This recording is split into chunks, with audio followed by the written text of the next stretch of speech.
பல்வேறு மாவட்ட நிகழ்வுகளை கொண்ட நம்மூர் செய்திகள் அடுத்தடுத்து வரவுள்ளன. மேற்கு தொடர்ச்சி மலையில் பெய்து வரும் தொடர் சாரல் மழையின் காரணமாக தென்காசி மாவட்டம் குற்றாலத்தில் உள்ள மெயினருவி மற்றும் ஐந்தருவியில் சுற்றுலா பயணிகள் குளிக்க தொடர்ந்து 2வது நாளாக தடை நீடிக்கிறது. நீரோடைகள் மற்றும் நீர்வீழ்ச்சிகளுக்கு நீர்வரத்து அதிகரித்திருப்பதால் முன்னெச்சரிக்கை நடவடிக்கையாக இந்த தடை விதிக்கப்பட்டுள்ளது. தென்காசி மாவட்டத்தில் கடந்த 24 மணி நேரத்தில் 184 மில்லிமீட்டர் மழை பதிவாகியுள்ளது. இதனிடையே மழையின் காரணமாக அணைகளுக்கான நீர்மட்டம் அதிகரித்துள்ளது. பாபநாசம் அணைக்கான நீர்வரத்து 1328 கனஅடியாக உள்ள நிலையில் அணையின் நீர்மட்டம் ஒரே நாளில் 2 அடி உயர்ந்து 83 அடியாக உள்ளது. இதேபோல சேர்வலாறு அணையின் நீர்மட்டம் ஒரே நாளில் 4 அடி உயர்ந்து 98.36 அடியாக உள்ளது.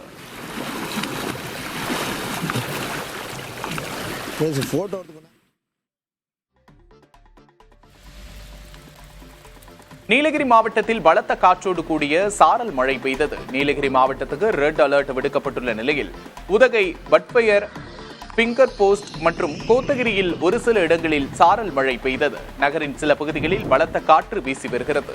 இதன் காரணமாக குளிரின் தாக்கம் அதிகரித்துள்ளதால் பெரும்பாலான காய்கறி தோட்ட தொழிலாளர்கள் வேலைக்கு செல்வதை தவிர்த்தனர். இதேபோல கூடலூர், பந்தலூரில் தொடரும் மழையால் மக்களின் இயல்பு வாழ்க்கை பாதிக்கப்பட்டுள்ளது. அதிகபட்சமாக பந்தலூரில் 11 சென்டிமீட்டரும், தேவாலாவில் 8 சென்டிமீட்டர் மழையும் பதிவாகியுள்ளது.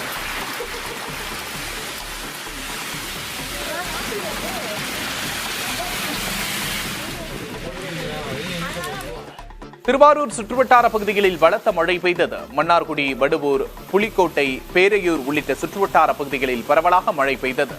இதேபோல வலங்கைமான், கொரடாச்சேரி உள்ளிட்ட பகுதிகளிலும் மழை பொழிந்தது. இதனால் சாலைகளில் தண்ணீர் பெருக்கெடுத்து ஓடியது.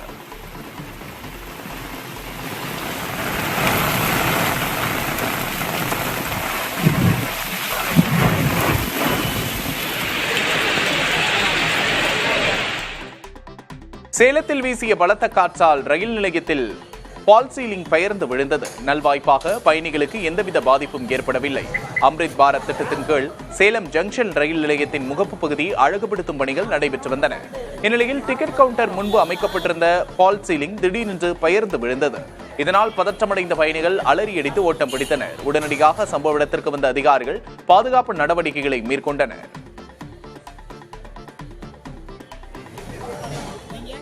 விட்டுவிட்டு பெய்து வரும் மழையால் முல்லைப்பெரியாறு அணைக்கு நீர்வரத்து சற்று அதிகரித்துள்ளது. அணையின் முக்கிய நீர்பிடிப்பு பகுதிகளான மேற்கு தொடர்ச்சி மலைப்பகுதிகள் மற்றும் குமுளி தேக்கடியில் பெய்த கனமழையின் காரணமாக நீர்வரத்து அதிகரித்து வருகிறது. இன்று காலை நிலவரப்படி அணையின் நீர்மட்டம் 115 அடியாக உள்ளது. அணைக்கு நீர்வரத்து 488 கனஅடியாக உள்ள நிலையில் குடிநீருக்காக வினாடிக்கு 100 கனஅடி நீர் திறக்கப்பட்டு வருகிறது.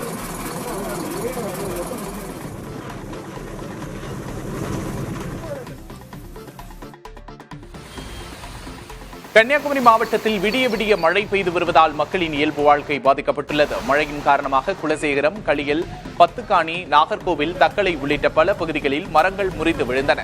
தீயணைப்புத் துறையினரும் பொதுமக்களும் இணைந்து மரங்களை அப்புறப்படுத்தினர். தொடர்ந்து பெய்து வரும் மழையால் ரப்பர் மரங்களிலிருந்து பால் வடிக்கும் தொழில் பாதிக்கப்பட்டுள்ளதாக ரப்பர் விவசாயிகள் தெரிவித்தனர்.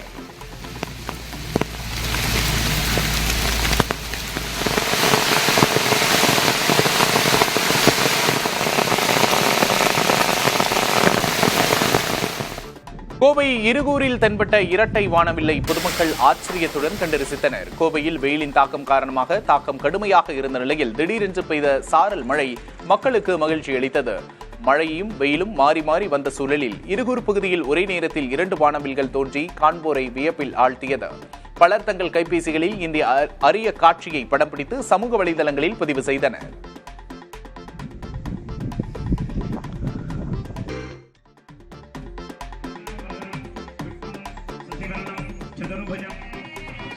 தூத்துக்குடி மாவட்டம் ஏரல் அருகே உள்ள சங்கரேஸ்வர சுவாமி கோவிலில் கும்பாபிஷேக விழாவையொட்டி திருக்கல்யாண வைபவம் விமர்சையாக நடைபெற்றது.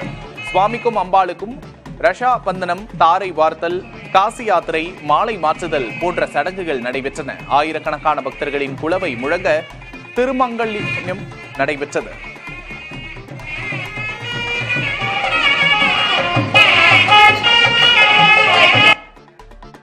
சென்னை சிஐடி நகரில் 24 மணி நேரமும் மதுபான விற்பனை நடைபெறுவதாக கூறி பொதுமக்கள் போராட்டத்தில் ஈடுபட்டனர். பகல் 12 மணி முதல் இரவு 10 மணி வரை மட்டுமே டாஸ்மாக் கடைகள் செயல்பட வேண்டும் என்ற விதி உள்ள நிலையில் சிஐடி நகரில் உள்ள மதுபான கடை விடிய விடிய செயல்படுவதாக மக்கள் புகார் தெரிவிக்கின்றனர். இதனால் பெண்கள், குழந்தைகள் நடமாட முடியாத நிலை ஏற்பட்டுள்ளதாகவும் மது அருந்துபவர்கள் ரகளையில் ஈடுபடுவதாகவும் பொதுமக்கள் குற்றம் சாட்டினர். பொள்ளாச்சி அருகே மனநல காப்பகத்தில் இருந்து காணாமல் போனதாக கூறப்படும் இளைஞர் கொன்று புதைக்கப்பட்டதாக எழுந்த புகாரில் காவல்துறையினர் விசாரணை நடத்தி வருகிறார்கள்.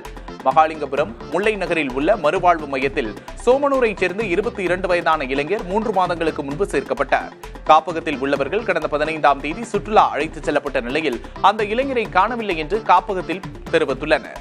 இதனையடுத்து இளைஞரின் தந்தை காவல்துறையில் புகார் அளித்தார். கடந்த 12ஆம் தேதி அந்த இளைஞர் காப்பகத்தில் அடித்துக் கொல்லப்பட்டதாகவும் கவிதா என்ற மருத்துவருக்கு சொந்தமான தோட்டத்தில் உடல் புதைக்கப்பட்டுள்ளதாகவும் குற்றம் சாட்டப்பட்டுள்ளது. இதனையடுத்து அந்த தோட்டத்தில் காவல்துறையினர் குவிக்கப்பட்டு சடலம் எதுவும் புதைக்கப்பட்டுள்ளதா என்று ஆய்வு மேற்கொள்ளப்பட்டது.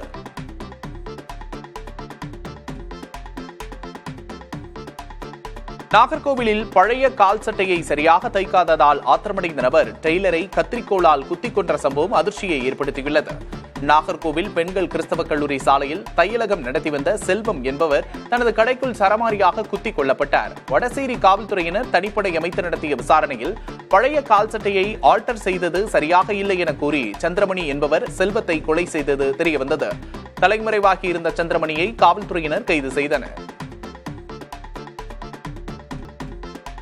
சேலம் மாவட்டம் ஓமலூர் அருகே மாடு மேய்ந்த மூதாட்டி நகைக்காக அடித்து கொலை செய்யப்பட்ட வழக்கில் தேடப்பட்டு வந்த நபரை காவல்துறையினர் துப்பாக்கிச்சூடு நடத்தி கைது செய்தனர். கடந்த 20ஆம் தேதி குட்டப்பட்டியைச் சேர்ந்த 60 வயது மூதாட்டி சரஸ்வதி நகைக்காக அடித்து கொலை செய்யப்பட்டார். இதுகுறித்து விசாரித்த நாமக்கல் எஸ்பி ராஜேஷ் கண்ணன் தலைமையிலான தனிப்படை காவல்துறையினர் மூதாட்டியை கொலை செய்த நரேஷ்குமாரை தேடி வந்தனர். சங்ககிரியில் பதுங்கியிருந்த நரேஷ்குமாரை சுற்றி வளைத்தபோது அவர் காவல்துறையினரை தாக்கிவிட்டு தப்ப முயன்றதாக கூறப்படுகிறது. அப்போது நரேஷ்குமாரின் காலில் துப்பாக்கியால் சுட்டு கைது செய்துள்ளனர். காயமடைந்த நரேஷ்குமார் சங்ககிரி அரசு மருத்துவமனையில் சிகிச்சை பெற்று வருகிறார். இவரின் மீது 12 கொள்ளை வழக்குகள் நிலுவையில் உள்ளதாக காவல்துறை தெரிவித்துள்ளது. திருவாரூர் தியாகராஜ சுவாமி ஆலயத்தின் 3 நாள் தெப்பத் திருவிழா கோலாகலமாக தொடங்கியது. பிரம்மாண்டமான தெப்பத்தில் எழுந்தருளிய கல்யாண சுந்தரேஸ்வரர் சுவாமியை ஆயிரக்கணக்கான பக்தர்கள் வழிபட்டனர். மீண்டும் மஞ்சப்பை திட்டத்தை தீவிரமாக செயல்படுத்தும் விதமாக திண்டுக்கல் மாவட்டம் குஜிலியம்பாறை ஜமாபந்தியில் பங்கேற்றவர்களுக்கு மஞ்சள் பைகள் வழங்கப்பட்டன. பழனி கோட்டாட்சியர் கண்ணன் தலைமையில் நடந்த இந்நிகழ்ச்சியில் பட்டா மாறுதல், இலவச வீட்டுமனை பட்டா உள்ளிட்ட பல்வேறு கோரிக்கைகள் முன்வைக்கப்பட்டன.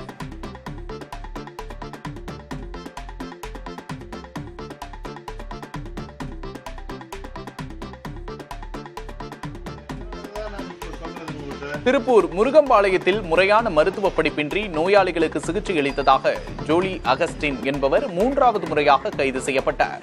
12ஆம் வகுப்பு மட்டுமே படித்த இவர் கடந்த 18 ஆண்டுகளாக நோயாளிகளுக்கு ஊசி மற்றும் குளுக்கோஸ் செலுத்தி வந்துள்ளார். ஆட்சியரின் உத்தரவின் பேரில் நடத்தப்பட்ட ஆய்வை தொடர்ந்து மருந்து கடைக்கும் சீல் வைக்கப்பட்டது.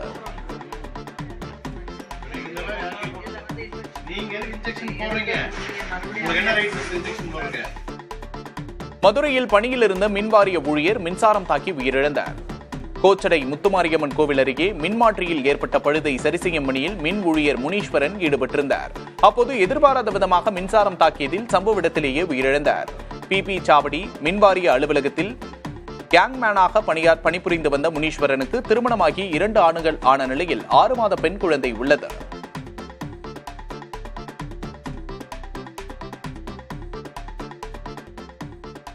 மதுரை அழகர் கோவில் அருகே உள்ள கள்ளந்திரி கிராமத்தில் பாரம்பரியமிக்க மீன்பிடி திருவிழா வெகு விமர்சையாக நடைபெற்றது. நத்தம், மேலூர், அலங்காநல்லூர், சத்திரப்பட்டி, சிங்கமுனரி உள்ளிட்ட சுற்றுவட்டார பகுதிகளைச் சேர்ந்த ஆயிரக்கணக்கானோர் கலந்து கொண்டனர். கிராம பெரியவர்கள் அனுமதி அளித்தவுடன் பொதுமக்கள் உற்சாகமாக மீன்களை பிடிக்க தொடங்கினர். இதில் கட்லா, கெளுத்தி, ஐரை, ரோகு, ஜிலேபி போன்ற நாட்டு வகை மீன்களை பிடித்து மகிழ்ச்சியோடு வீடு திரும்பினர்.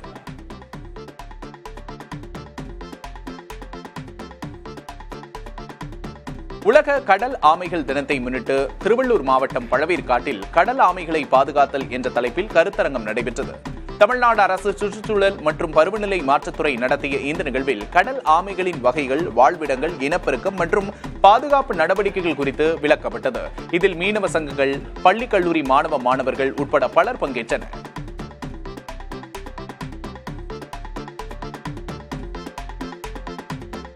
பிரபல நடிகை கிரண் குறித்த போலி ஆபாச வீடியோ வெளியானது தொடர்பாக சைபர் கிரைம் காவல்துறையிடம் புகார் அளிக்கப்பட்டுள்ளது. மார்பிங் மூலம் ஆபாச வீடியோ தயாரிக்கப்பட்டுள்ளதாக குற்றம் சாட்டியுள்ள கிரண், அந்த போலி வீடியோவை பகிர்ந்தாலோ பதிவிறக்கம் செய்தாலோ சட்டப்படி நடவடிக்கை எடுக்க வேண்டும் என்று வலியுறுத்தியுள்ளார். இதேபோன்று மார்பிங் வீடியோவின் ஆபத்து குறித்தும் சைபர் புல்லிங் குறித்தும் விழிப்புணர்வு ஏற்படுத்த வேண்டும் என்றும் கிரண் கோரிக்கை விடுத்துள்ளார். சமூக வலைதளம் மூலமாக இதுகுறித்து அவர் வெளியிட்ட எச்சரிக்கை பதிவு தற்போது சமூக வலைதளத்தில் வைரலாக பரவி வருகிறது.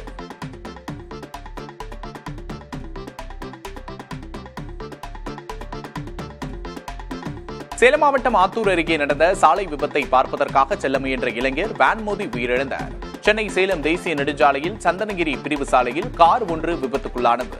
இந்த விபத்தை பார்ப்பதற்காக கல்லாநத்தம் பகுதியைச் சேர்ந்த பால்வண்டி ஓட்டுநர் லோகேஷ் என்பவர் தனது வாகனத்தை நிறுத்திவிட்டு சாலையை கடக்க முயன்றுள்ளார். அப்போது சேலத்திலிருந்து கள்ளக்குறிச்சி நோக்கி சென்ற சுற்றுலா வேன் எதிர்பாராத விதமாக அவரின் மீது மோதியது. இதில் சம்பவ இடத்திலேயே லோகேஷ் பரிதாபமாக உயிரிழந்தார்.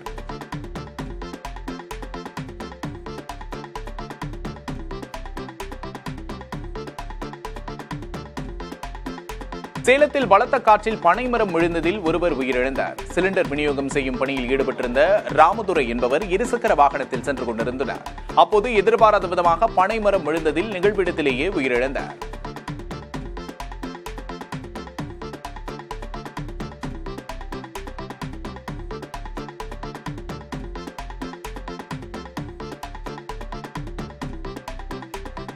தூத்துக்குடி துப்பாக்கிச் சூட்டில் உயிரிழந்த பேய்குளம் கிராமத்தைச் சேர்ந்த செல்வசேகரின் 7வது ஆண்டு நினைவு தினம் அனுசரிக்கப்பட்டது. அவரது நினைவிடத்தில் பஞ்சாப் மாநிலத்தைச் சேர்ந்தவர்கள் வாள்வீச்சு, கம்பு வீச்சு போன்ற வீர விளையாட்டுகளை செய்து அஞ்சலி செலுத்தினர். அவரது சகோதரர் உள்ளிட்ட குடும்பத்தினர் மற்றும் சமூக ஆர்வலர்களும் இந்த நிகழ்வில் பங்கேற்றனர்.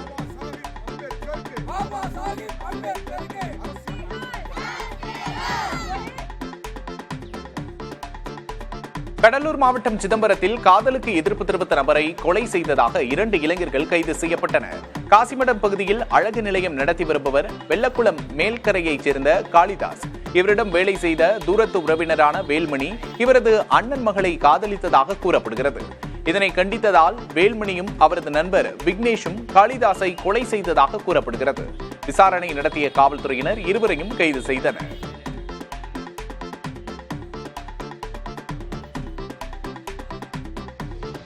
தேனியில் இருசக்கர வாகனங்கள் மோதிய விபத்தில் ஓய்வு பெற்ற தபால்காரர் உயிரிழந்தார். வீரபாண்டி புறவழிச்சாலையில் 2 இருசக்கர வாகனங்கள் நேருக்கு நேர் மோதியுள்ளன. இந்த விபத்தில் ராசையா என்ற ஓய்வு பெற்ற தபால்காரர் உயிரிழந்தார். விபத்தில் மற்றொரு நபர் படுகாயமடைந்தார்.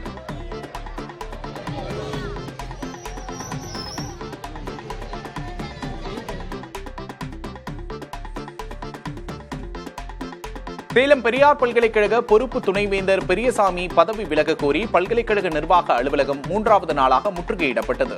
பொறுப்பு துணைவேந்தர் மீது லஞ்ச ஒழிப்புத்துறை நடவடிக்கை எடுக்க கோரி பல்கலைக்கழக ஊழியர்கள் இந்த போராட்டத்தில் ஈடுபட்டனர். பொறுப்பு துணைவேந்தர் பெரியசாமி போலி சான்றிதழ், பதிப்புத்துறையில் ஊழல் உள்ளிட்ட பல்வேறு முறைகேடுகள் செய்துள்ளதாக முழக்கங்கள் எழுப்பப்பட்டன.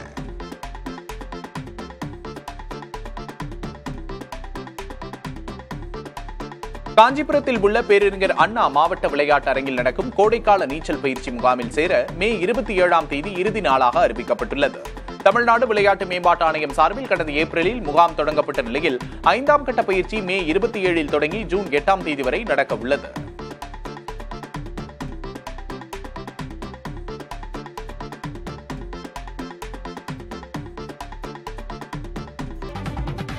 தமிழகத்தில் 12 மாவட்டங்கள் உட்பட நாடெங்கும் 100 மாவட்டங்களை கண்டறிந்து அவற்றில் சாலை விபத்துகளை தவிர்க்க சிறப்பு நடவடிக்கை எடுக்கப்பட உள்ளது. அதிக அளவு சாலை விபத்து நடந்த பகுதிகள் குறித்து புள்ளி விவரங்கள் அடிப்படையில் இந்த மாவட்டங்கள் தேர்வு செய்யப்பட்டுள்ளன. இத்திட்டத்தின் ஒரு பகுதியாக மாவட்ட சாலை பாதுகாப்பு குழு ஒன்று ஏற்படுத்தப்பட்டு அக்குழு விபத்துகளுக்கான காரணங்களை கண்டறிந்து அவற்றை தடுக்க தேவையான நடவடிக்கைகள் எடுக்கப்படும்.